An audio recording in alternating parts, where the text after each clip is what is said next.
ವಿಷಯ 80% ಒಪ್ಪಿದ್ದಾರೆ ಅಂತ ಹೇಳ್ತಿದಾರಲ್ವಾ, ಒಂದು ಸರ್ವೆ ನಡೆಸ್ಬಿಡೋಣ. ಜನ ಕುಂತ್ರೆ ಒಂದು ಸರ್ವೆ, ನಿಂತ್ರೆ ಒಂದು ಸರ್ವೆ ಮಾಡಿಸ್ತಿದಾರಲ್ವಾ. ನಿನ್ ಮನೆಯಲ್ಲಿ ಟಿವಿ ಎಷ್ಟಿದೆ, ನಿನ್ ಮನೆಯಲ್ಲಿ ಗಾಡಿ ಎಷ್ಟಿದೆ, ನಿನ್ ಮನೆಯಲ್ಲಿ ಪಾತ್ರೆ ಎಷ್ಟಿದೆ ಅಂತೆಲ್ಲ ಸರ್ವೆ ಮಾಡಿಸ್ತಿದಾರಲ್ವಾ. ಎಷ್ಟು ಜನ ರೈತರು ಒಪ್ಕೊಂಡಿದ್ದಾರೆ ಅಂತ ಒಂದು ಸರ್ವೆ ಮಾಡಿಸ್ಬಿಡೋಣ.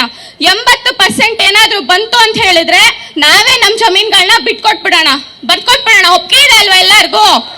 ಕರೆಕ್ಟ್ ಆಗಿ ಹೇಳಿದ್ರಿ. ಬಿಟ್ಕೊಡ್ತೀರಾ ಅಲ್ವಾ? ನೀರು ಕಲುಷಿತ ಆಗಿದೆ ಅಂದ್ರೆ ನೀರ್ ಕಲುಷಿತ ಮಾಡಿದವ್ರು ಯಾರು? ನೀರ್ ಯಾರು ಬಿಡ್ತಾ ಇರೋದು ಇಲ್ಲಿಗೆ? ಗಲೀಜ್ ನೀರು ಫ್ಯಾಕ್ಟ್ರಿಗಳಿಂದ ಎಲ್ಲಿಂದ ಬರ್ತಾ ಇದೆ? ಬೆಂಗಳೂರಿಂದ ಬರ್ತಾ ಇದೆ. ನಿನ್ನ ಬೆಂಗಳೂರ್ನೇ ನೀನು ನೀಟಾಗಿ ಇಟ್ಟಿಲ್ಲ ಅಂದ್ಮೇಲೆ ನಮ್ಮೂರ್ನ ನೀನೇನ್ ಬೆಂಗಳೂರು ಮಾಡ್ತೀಯಾ?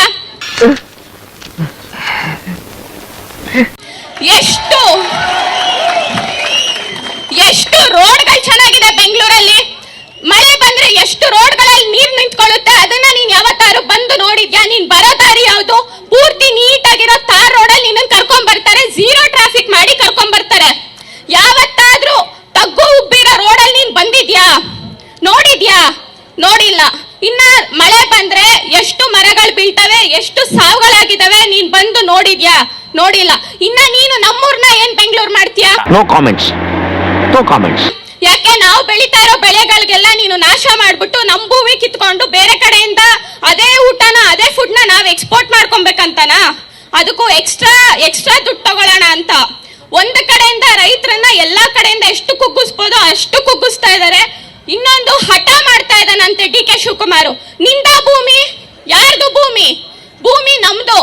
ನಮ್ ಭೂಮಿಗೆ ನೀನ್ ಯಾರು ಹಠ ಮಾಡೋದಿಕ್ಕೆ? ಯಾರ ಹೆಸರಲ್ಲಿದೆ? ನಮ್ಮ ಹೆಸರಲ್ಲಿದೆ, ನಮ್ಮ ಅಜ್ಜಿ ತಾತಿರ ಹೆಸರಲ್ಲಿದೆ, ನಮ್ಮ ಅಪ್ಪ ಅಮ್ಮಂದಿರ ಹೆಸರಲ್ಲಿದೆ. ನಾವು ಓದಿರೋ ಯೂತ್ಸ್ಗಳು ಏನೋ ಒಂದು ಮಾಡ್ಕೊಂಡಾದ್ರೂ ನಾವು ಜೀವನ ಮಾಡ್ತೀವಿ. ನಾವು ಎಲ್ಲೋ ಹೊರಗಡೆ ಹೋಗಿ ದುಡ್ಕೊಂಡು ಜೀವನ ಮಾಡ್ತೀವಿ. ನೀನ್ ಈ ಭೂಮಿ ತಗೊಂಡು ಫ್ಯಾಕ್ಟ್ರಿಗಳು ಮಾಡ್ಬಿಟ್ಟು ಓದ್ದೇ ಇರೋ ರೈತರಿಗೆ ಏನ್ ಕೆಲಸ ಕೊಡ್ತೀಯಾ? ಏನ್ ಕೆಲಸ ಕೊಡ್ಬೋದು ಹೇಳಿ? ವಾಚ್ಮ್ಯಾನ್ ಕೆಲಸ ಕೊಡ್ತಾನೆ, ಇಲ್ಲ ಅಲ್ಲಿ ಟಾಯ್ಲೆಟ್ ತೊಳೆಯೋ ಕೆಲಸ ಕೊಡ್ತಾನೆ. ದಯವಿಟ್ಟು ಯಾರು ಬೇಜಾರು ಮಾಡ್ಕೊಂಬೇಡಿ. ನಾನು ಯಾವುದೇ ತರ ಉದ್ಯಮಕ್ಕಾಗ್ಲಿ ಏನಕ್ಕೂ ನಾನು ಅವಮಾನ ಮಾಡ್ತಾ ಇಲ್ಲ. ಆದ್ರೆ ನಮ್ ಸ್ವಂತ ದುಡ್ಡಲ್ಲಿ ನಾವು ಜೀವನ ಮಾಡ್ತಾ ಇರೋರು ನಾವು ಆ ತರ ಕೆಲಸ ಮಾಡಕ್ ರೆಡಿ ಇಲ್ಲ.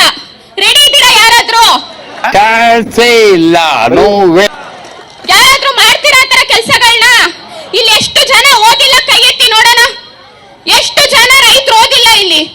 ಓದಿರೋರು ತುಂಬಾ ಕಡಿಮೆ ಜನ ಇದ್ದಾರೆ. ಓದಿರೋರ್ಗೆ ಅಷ್ಟೇ ಕೆಲಸ ಸಿಗೋದು, ಓದ್ದೇ ಇರೋರಿಗೆ ಯಾರಿಗೂ ಕೆಲಸ ಕೊಡಲ್ಲ.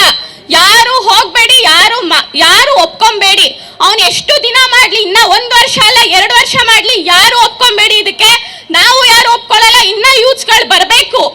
ಇದು ಯಾವುದೇ ಪಕ್ಷದ ಪರವಾಗಿ ಯಾರು ಜಗಳ ಮಾಡ್ತಾ ಇಲ್ಲ. ಯಾರಾದ್ರೂ ಮಾಡ್ತಾ ಇದಾರಾ? ಪಕ್ಷದ ಪರ ಯಾರಾದ್ರೂ ಮಾತಾಡ್ತಿದಾರಾ? ಯಾರಾದ್ರೂ ದುಡ್ಡಿಗೋಸ್ಕರ ಮಾತಾಡ್ತಿದಾರಾ? ಇಲ್ಲಿ ತುಂಬಾ ಮೀಡಿಯಾದಲ್ಲಿ ಕಮೆಂಟ್ಸ್ಗಳು ಬರುತ್ತೆ, ನಿಮ್ಗೆ ಇನ್ನೂ ದುಡ್ಡು ಕೊಟ್ರೆ ಇನ್ನು ಒಪ್ಕೊಂತೀರಾ ಅಂತ. ಯಾರು ಇಲ್ಲಿ ದುಡ್ಡಿನ ಪ್ರಶ್ನೆ ಬರಲ್ಲ ಸರ್. ನಮ್ಮ ಅಜ್ಜಿ ತಾತಿರ್ನ ನಾವು ಮಣ್ಣು ಮಾಡಿರೋ ಜಾಗದಲ್ಲಿ ನಾವು ವರ್ಷ ಹೋಗಿ ನಾವು ಪೂಜೆ ಮಾಡ್ಬೇಕು. ಬಿಟ್ಕೊಡ್ತೀರಾ ಯಾರಾದ್ರೂ? ಆಹಾ, ಎಕ್ಸಲೆಂಟ್, ಬ್ಯೂಟಿಫುಲ್, ವಂಡರ್ಫುಲ್, ಮಾರ್ವಲಸ್. ಯಾಕೆ ನಿಮ್ಮ ಅಜ್ಜಿ ತಾತಿರ್ಗೆ ಮಾತ್ರ ನೀನು ಹೋಗಿ ಪೂಜೆ ಮಾಡ್ಬೇಕಾ? ನಮಗೆ ಯಾರಿಗೂ, ನಮ್ಮ ವಂಶದವ್ರಿಗೆ ನಮ್ಮ ಪಾರಂಪರ್ಯ ನಾವು ಉಳಿಸ್ಕೊಬೇಕನ್ನೋದಿಲ್ವಾ? ಇಲ್ಲಿ ಎಷ್ಟು ಜನ ರೈತರ ಮಕ್ಕಳು ಒಳ್ಳೊಳ್ಳೆ ಸ್ಕೂಲ್ಗಳಲ್ಲಿ ಓದಿಸಿದೀರಾ ನಿಮ್ಮ ಮಕ್ಕಳನ್ನ?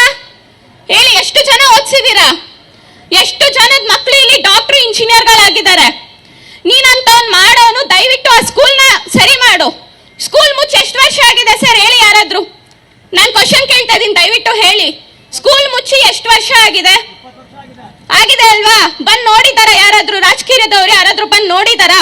ನೋಡಿಲ್ಲ. ಕಾಂಗ್ರೆಸ್ ಸರ್ಕಾರ ಯಾವತ್ತಾರು ಬಂದ್ ನೋಡಿದ್ಯಾ? ನೋಡಿಲ್ಲ. ಇನ್ನ ಆ ನೀರು ಕ್ಲೀನ್ ಮಾಡಿಸೋ ನೀರ್ನ, ಇಲ್ಲಿ ಕ್ಯಾನ್ಸರ್ ಬರುತ್ತೆ ಯಾರೋ ಗಾಳಿಯಿಂದ ಅಂತ ಹೇಳಿದ್ರಂತೆ. ಎಷ್ಟು ಜನಕ್ಕೆ ಕ್ಯಾನ್ಸರ್ ಇದೆ ಅಪ್ಪ ಇಲ್ಲಿ? ಎಷ್ಟು ಜನಕ್ಕೆ ಕ್ಯಾನ್ಸರ್ ಇದೆ?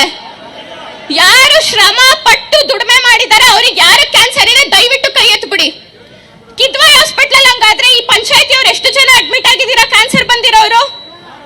ಯಾರು ಆಗಿಲ್ಲ ಅಲ್ವಾ?